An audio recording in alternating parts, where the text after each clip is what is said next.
அது அது பர்பஸாக நம்ம மேலே வந்து ஒரு செக்மெண்ட் பிரிச்சுக்கலாம், அதுக்கு மேலே ஒரு செக்மெண்ட் பிரிச்சுக்கலாம், அதுக்கு மேலே ஒரு செக்மெண்ட் பிரிச்சுக்கலாம். ஸோ அது வந்து யூஸ்ஃபுல்லாக இருக்கும் நம்ம லிஃப்ட்டை வந்து மேலே வரைக்கும் கொண்டு போகிறது. அப்படியே மேலே வரைக்கும் போய் பார்க்கலாம் வாங்க.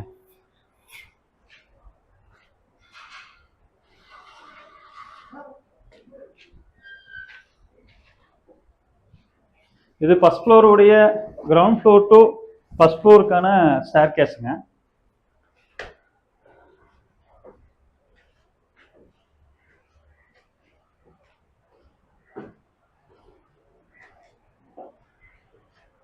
இது இப்போ நம்ம நிற்கிறது ஃபர்ஸ்ட் ஃப்ளோருங்க. ஸோ ஃபர்ஸ்ட் ஃப்ளோர்லேயும் சேம் கிரவுண்ட் ஃப்ளோரில் என்ன நம்ம பிளான் பண்ணமோ அதே தான் ஃபர்ஸ்ட் ஃப்ளோர்லேயும் பண்ணியிருக்கிறோம். அதே மாதிரி 2 போர்ஷனாக நம்ம பிளான் பண்ணியிருக்கிறோம். இன்கேஸ் ஃபியூச்சரில் நம்ம இதை 2ஆக வந்து யூஸ் பண்ணிக்கலாம். இந்த பக்கம் ஒரு மெட்டீரியல் வைப்போம், இந்த பக்கம் ஒரு மெட்டீரியல் வைப்போம், ரெண்டுமே சேஃபாக